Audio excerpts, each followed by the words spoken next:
लकल हम्द या अल्लाह, अस्सलातु वस्सलामु अलैका या रसूल अल्लाह, अम्मा बाद। सिलसिला है नाजरीन के सवालों के जवाब देने का। नाजरीन में से एक ने हमारे किसी वीडियो के कमेंट्स में ये सवाल लिखा है कि अगर फजर की नमाज में आखिरी वक्त में बेदार हुए, मिसाल के तौर पर 1-2 मिनट का वक्त बचा है, उस वक्त बेदार हुए तो नमाज कैसे अदा करें? ये इनका सवाल है।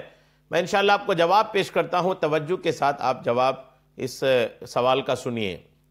याद रखिए कि नमाज के लिए वक्त का होना ये निहायत ही ज़रूरी है। अगर वक्त है, आपने उसमें नमाज अदा किया तो नमाज होगी। नमाज का वक्त अगर खारिज हो गया, नमाज का वक्त अगर निकल चुका है और उस वक्त आप नमाज अदा कर रहे हैं तो नमाज अदा नहीं होगी। और ये भी ज़रूरी है कि नमाज जो आप जिस भी वक्त की नमाज पढ़ रहे हैं उसमें आपकी नीयत बांधने से लेकर के सलाम फेरने तक वही नमाज का वक्त रहे, सिवाय मगरिब में।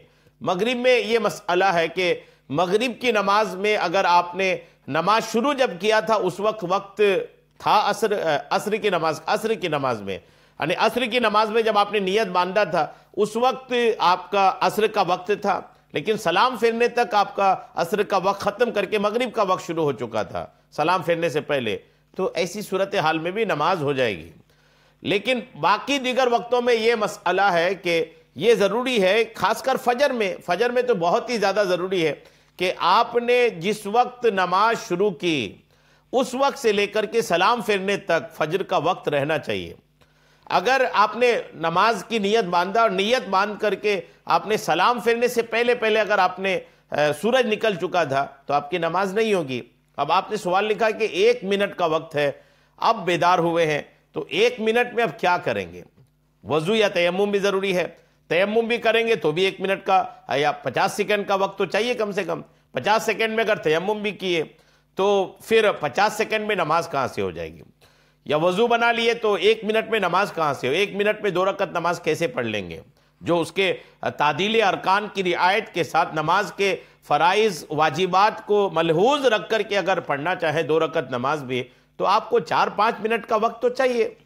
तो अब एक रकत नमाज 1 मिनट में अगर आप 1 मिनट बचा है उस वक्त आप बेदार हुए हैं तो जाहिर सी बात है कि वो आपकी नमाज के लिए काफ़ी नहीं है। आप शुरू भी करेंगे तो होगा ये कि फजर का वक्त ख़त्म हो चुका होगा आपके सलाम फिरने से पहले और नमाज आपकी नहीं होगी।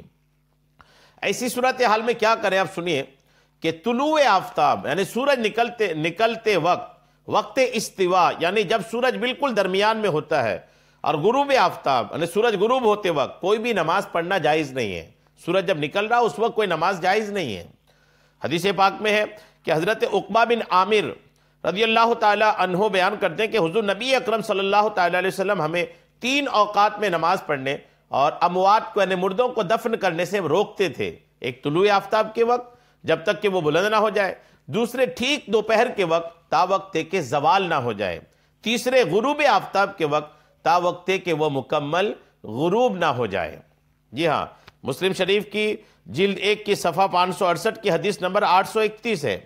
और हज़रत इब्ने उमर रज़ियल्लाहु ताला अन्हुमा बयान करते कि रसूल करीम अलैहिस्सलाम ने फरमाया, जब सूरज का किनारा जाहिर हो जाए तो नमाज को उस वक्त तक मौकूफ़ रखो, रोक के रखो जब तक कि सूरज अच्छी तरह जाहिर ना हो जाए, और जब सूरज का किनारा गायब हो जाए तो नमाज को उस वक्त तक मौकूफ़ रखो जब तक कि सूरज मुकम्मल गायब ना हो जाए। ये बुखारी शरीफ की हदीस पाक है। लिहाजा 1 मिनट बचा है आप बता रहे हैं, तो जाहिर सी बात है कि आप नमाज पढ़ने शुरू भी करेंगे तो सूरज निकल रहा होगा। लिहाजा ऐसे वक्त में आप वज़ू बना करके आप औराद व वज़ाइफ में और इस्तिग़फ़ार वगैरह में कुछ वक्त तक मसरूफ़ रहें। और इसको उलमा ने जो वक्त बताया वो 20 मिनट का है कि सूरज निकलने का वक्त जो है उसके बाद से लेकर 20 मिनट तक का जो वक्त है, इस वक्त में नमाज पढ़ना मना है। जब वो 20 मिनट का वक्त गुजर जाए तो आप फिर अपनी फजर की नमाज सुन्नतों के साथ अदा कर लें। अल्लाह करीम हम सबको सुनने से कहीं ज़्यादा अमल की तौफीक अता फरमाए। आमीन बिजाहिन नबी अमीन सल्लल्लाहु तआला अलैहि वसल्लम।